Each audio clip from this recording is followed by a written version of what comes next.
Hi, I'm Phyllis. Here at TakingOnTheGiant.com, we report about young people who changed the world. One of our categories is women's rights. So, let me give you a brief taste of what these amazing young women do.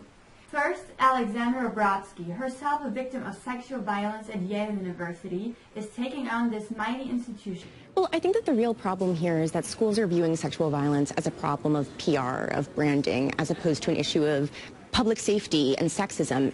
When people know that students who cheat are suspended for longer than students who rape their classmates, that sends a very clear message that sexual violence just isn't that big of a deal. What specifically would you like to see schools do now? I mean, it sounds basic, but we've got to expel rapists on our campuses. Next, our story of Nirpaya, the Indian gang rape victim, when she received the International Woman of Courage Award from Michelle Obama.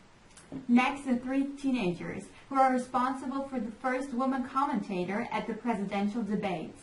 It was brought to our attention that there hadn't been a female debate moderator in 2 decades. We just thought it was absolutely ridiculous. So we all got together and we decided to write a petition. We learned through our online petition that this was something that was not in the minds of many Americans, and it was just disappointing to know that women had been overlooked for this position and that so many people in our country don't think women are equally as capable as men are. Everyone needs to be represented, and women are 50% of our population, so there's no reason why we should have been 0% of the debate moderator.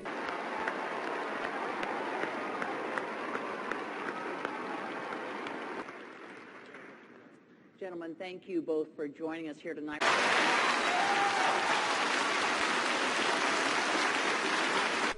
Tahmina Kawestani realizes her dream to be the first woman Olympian from Afghanistan. There is the athlete I referred to as the favorite for this event, Zoya Kasil of Papua New Guinea. She's run 11:49.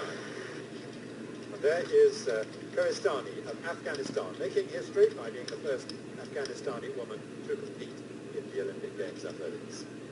As a Muslim woman myself, I found the story so inspiring.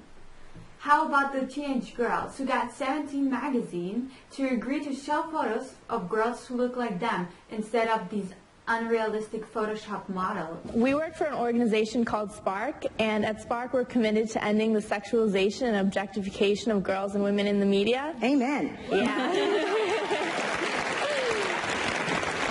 And our co-worker, Julia, started a similar petition for 17, and 17 ended up complying. So the petition was to basically get 17 magazine to agree not to Photoshop their models. You wanted real young girls to be represented in their magazine, correct? Yeah, and all we asked for was that they have one untouched photo in every single magazine that comes out, but they went even further and they said they would never Photoshop again.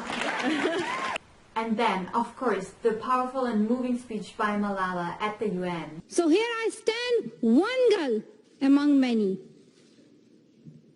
I speak not for myself, but for those without voice can be heard. Today, I'm focusing on women's rights and girls' education because they're suffering the most. There was a time when women social activists asked men to stand up for their rights. But this time, we will do it by ourselves.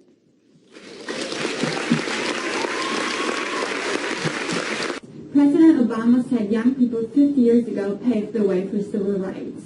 He also said that he believes young people today want to change the world, which is exactly what we here on TakingOnTheGiant.com believe. We report on young people doing amazing things. You have particular interests? Check stories by topic. Interested in what incredible youth are doing in your part of the world?